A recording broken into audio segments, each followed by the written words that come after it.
嗨，當世界都熄晒燈，歡迎嚟到熄燈後嘅收音機。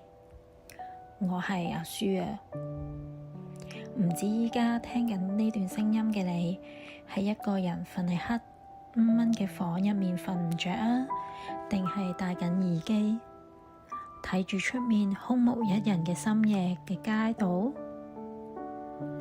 今日收工之後，對眼係咪熒幕睇到有啲攰呢？個人有少少麻木，唔緊要噶，你可以選擇合埋雙眼，將手機放埋一邊。今晚你完全冇需要去睇我哋嘅畫面，只要戴上耳機，用你最舒適嘅姿勢瞓喺度，純粹用耳仔聽住我嘅聲音，咁就已經足夠噶啦。其實走到人生呢個階段，我越嚟越明白，現代人好似好害怕孤獨。後生嘅時候，我哋總係好努力展示自己有幾歡迎，生活有幾熱鬧，好似只要一落單就顯得自己好寂寞。但係活到今日，我反而覺得孤獨其實係生活送俾我哋最奢侈嘅禮物。你唔需要再去應酬嗰啲唔想笑嘅飯局，唔需要去附和嗰啲自己根本冇興趣嘅話題。你只要成為你自己。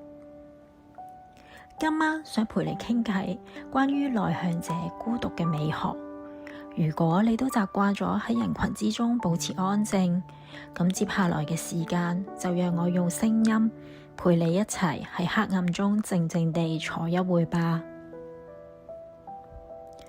其實好多人都誤會咗內向者，佢哋覺得我哋唔講嘢，唔中意應酬，就係一定孤僻，生活好枯燥。但只有我哋自己先明白，內向者嘅內心世界其實好精彩。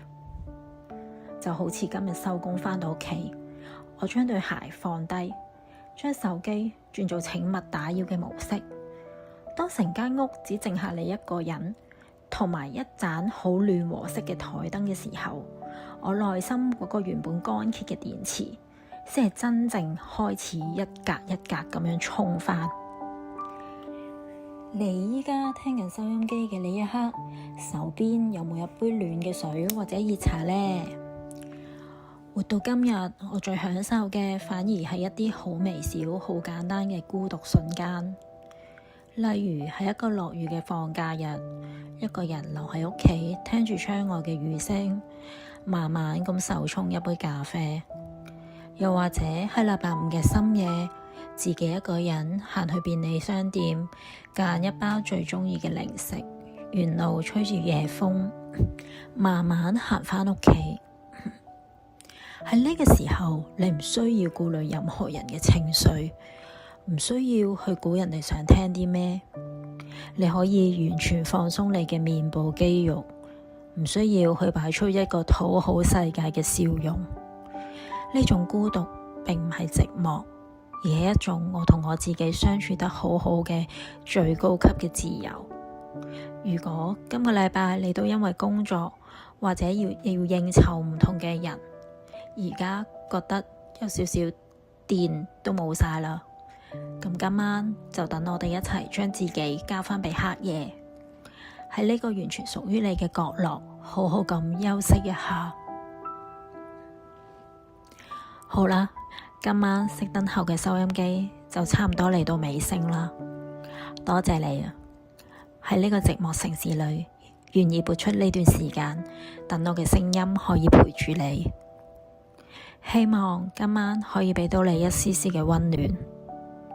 如果聽完之後你都覺得呢個空間有少少治癒，歡迎訂閱我呢個收音機。你可以將你今晚聽完嘅感受，或者你嘅深夜嘅心事留喺下面嘅留言區，我每一條都會默默咁睇㗎。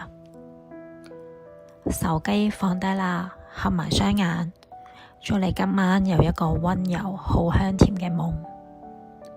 我係阿舒啊，我哋禮拜日深夜不見不散，晚安。